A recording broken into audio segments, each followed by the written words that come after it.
Hello friends, welcome back to the channel.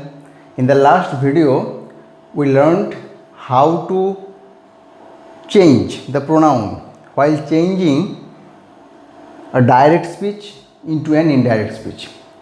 In today's video, we shall learn how to change the tense of the verb while changing a direct speech into an indirect speech. There are certain set of rules. First thing that we have to remember very carefully is that the change of tense is needed only when the reporting verb is in the past tense. Okay, so first keep it in mind, if the reporting verb is in the past tense, then we have to change the tense of the verb which is within the double quotation mark. For example, look at this sentence.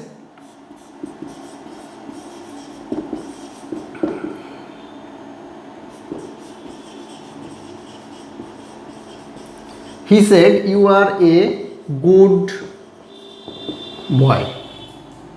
Here we have learned in the last video that he is the narrator, said is the reporting verb, it is in the past tense. So the verb, that means here this is the verb are, which is in the double quotation mark, need to be changed, okay, according to rules. So the first set of rules that I have written here is that if the reporting verb is in the past tense, then the verb that is within the double quotation mark is in the present indefinite tense, it has to be changed into the past indefinite tense. Okay, so in the direct speech means in the double inverted comma, in the quotation mark, if the verb is in the present indefinite, it will be changed into past indefinite. If the verb is in the present continuous, it will be changed into the past continuous. Okay, in the same way, present perfect tense will be changed into past perfect tense in the indirect speech, and present perfect continuous tense will be changed into past perfect continuous tense. Okay, all these things will happen if the reporting verb is in the past tense. Clear? The second situation may be that within the double inverted comma, that means in the direct speech. Here, in the direct speech, we may find past indefinite tense. In that case, that will be changed into past perfect, and past continuous tense will be changed into past perfect continuous.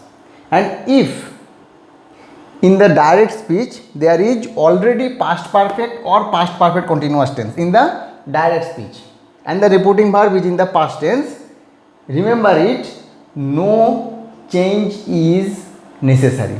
Okay, though the reporting verb is in the past tense, but if in the direct speech there is past perfect and past perfect continuous, no change is necessary.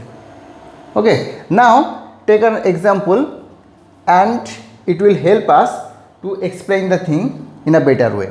So first try to solve this. He said, "You are a good boy." So in the last lesson I have told you that we have to think this kind of sentence in two parts. First, he said, we have to do the necessary changes of that part. So in this part, if here it said to, it should be changed into told. Okay, if here is only said, said remains said. So he said, no change is necessary here, he said remains he said. After that, that will come in place of comma and double inverted comma. After that, within the quotation mark, the first thing we have to find out is the subject. Second thing is the verb. So who is the subject here? You. Now you is second person. Second person means actually he is narrative, listener. So here is no narrative or listener. So we are not be able to change you. Clear? Though we know that first person and second person within the quotation mark should be changed, but in this case we will not be able to change this because here is no listener or narrative mentioned. So you will remain you. The first thing that is necessary, the change of subject. Here is it is a pronoun that has been done. The second thing is the verb. Now think, what is the tense of this verb? It is present tense and it is present indefinite. So according to the rule, the reporting verb is in the past tense. So the present indefinite tense should be changed into past indefinite. Okay. So R will be changed into where, as you takes the verb where. And after that a good one, no change is necessary here, as there is no pronoun or special word. Okay, let us take another example.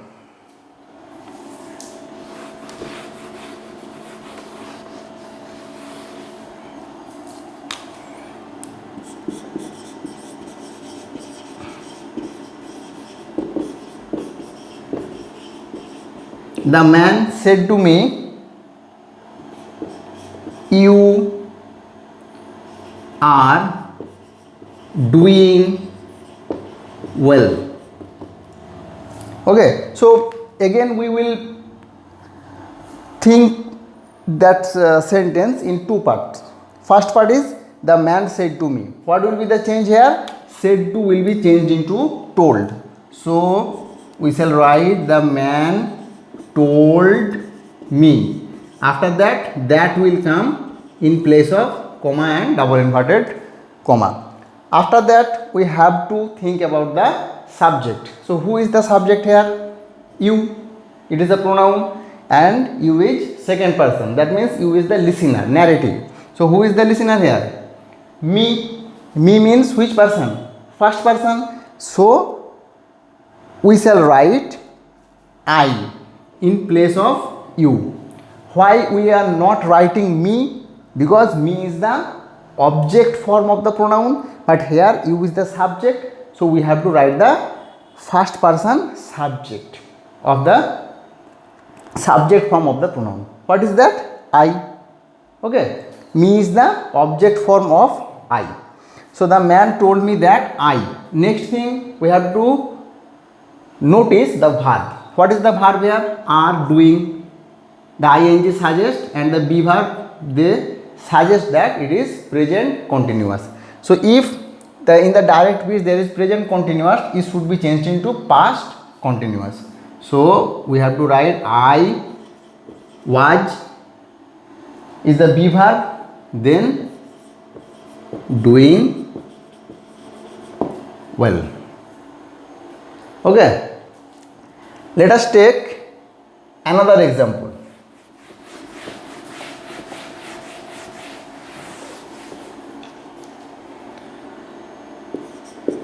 I said to him,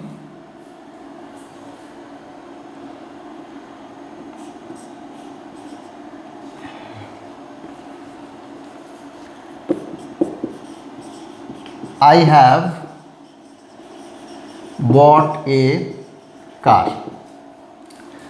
Now I said to him, this part will be I told him, then that will come, and after that we have to think about the subject. Who is the subject here? I. So I is the first person, that means I is narrator, narrator is also I. So there is no change to and no need to change the person. I shall remain I. Next we have to think about the tense. Have bought. So have is here auxiliary verb and then there is the bought.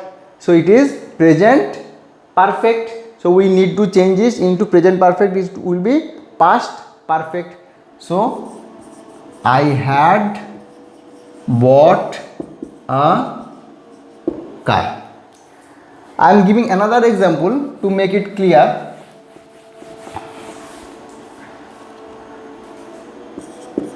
She said to me, you helped me a lot. So the first part, she said to me, here what will be? She told me. Then that will come.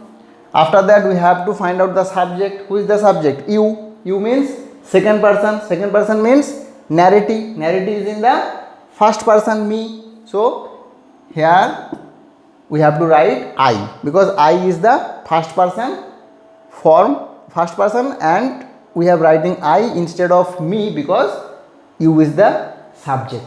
Okay, so I should be written here because I is the subject form of the pronoun. Then helped, this verb is in the past tense and there is no be verb, no auxiliary, so it is past indefinite and it will be changed into past perfect. For that had will come. After that third form of the verb helped. I had helped. Then there is another pronoun, me. So we will have to think about that pronoun. So me is the first person. Here first person means narrator. So narrator is she in the third person, and here me is the object. Okay, so here you will have to write the object form of she. Okay, in the last video I have discussed the subject form and object form and possessive form. So we will have to write here her, not she. Okay, I had helped her, not she. A lot. Okay. The next thing is the modal verb.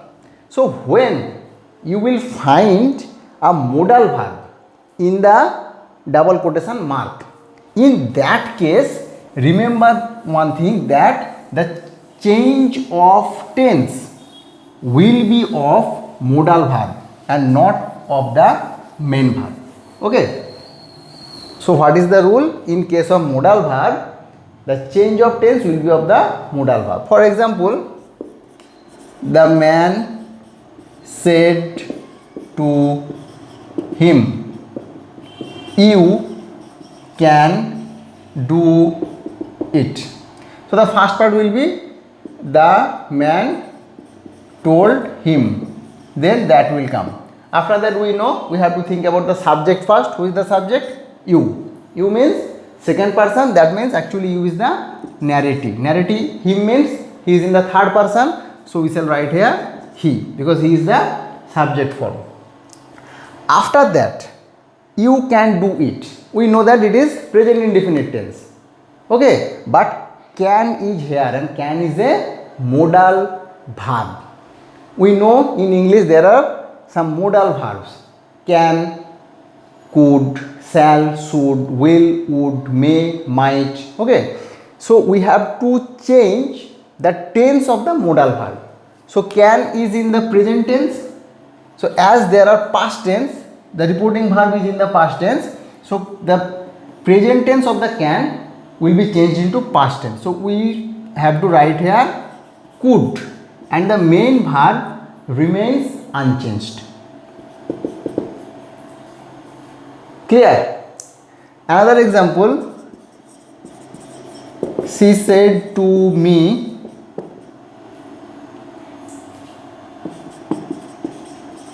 I shall go to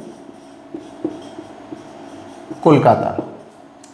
So this part will be she told me, and after that will come. Then we have to think about the subject. Here subject is I means narrator. Narrator here is she, third person. So we will write see in this place. After that, there is shall. It is future tense. Okay, we can say that it is future tense. So we do not have to think that it is future tense. What are the rules of the future tense? No need to think about it. Think that shall is also a modal verb. Shall is also a modal verb, and we know the past tense of shall. And we need to change only the tense of the modal verb. Okay. But here is another twist. What is it? Now, I takes shall, but she takes will. Isn't it? So we have to write here the past tense of will, that is would. Clear? She would go to Kolkata.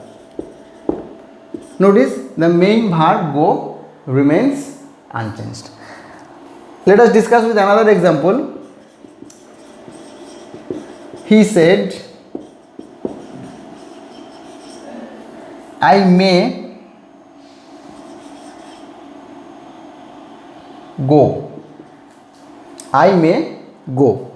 So in the indirect narration, he said remains said, because here is no said to, no narrative. So he said remains he said. After that, that will come. Next, here is the subject I. I means here narrator, who is he. So we shall write he in place of I. Then there is the modal verb may. The past tense of may is might. Then go remains unchanged. Clear? So while changing the tense of verb, first look at the reporting verb. If the reporting verb is in the past tense, then only the tense of the verb in the quotation happen. Okay. And for present tense, there are certain rules. For past tense, there are certain rules. And for future tense, you need not to think about it. You should remember that in future tense, you will find the modal verb shall or will. And if you know that how to change the modal verb, okay, that means when there are modal verb, you have to change only the tense of the modal verb, and the main verb remains unchanged. That is enough. There are some exceptions. Okay, there are some exceptions. What are the exceptions? In English or in every language, there are certain universal truths, everlasting truths. If you find it in the quotation mark, okay, no change of tense should be done, even if the reporting verb is in the past tense. For example, the man said to him, blood is red. The man said to him, blood is red. So we know that it is an universal truth. Universal truth, everlasting truth means 1000 years before blood was red, today it is red, and 1000 years after it will remain red. So the verb here, present indefinite tense, should not be changed. So the answer will be, the man told him that blood is the subject, it is third person, so no need to think about it. Is will remain is red. Okay, so try to remember some universal or everlasting truth, like blood is red, God is great, man is mortal, sun rises in the east, the earth moves round the sun. Okay, if you change the tense, the meaning will be wrong. For example, if you change the tense here, it will be blood was red. That means at present blood is not red. Blood was red means blood today, but blood is not red. So the meaning will be wrong. So try to remember this. Okay. So I think that's enough for the rules that you need to learn how to change the tense of the verb. Okay, in the next video I shall discuss about certain special words that we also know how to change them. Thank you for watching.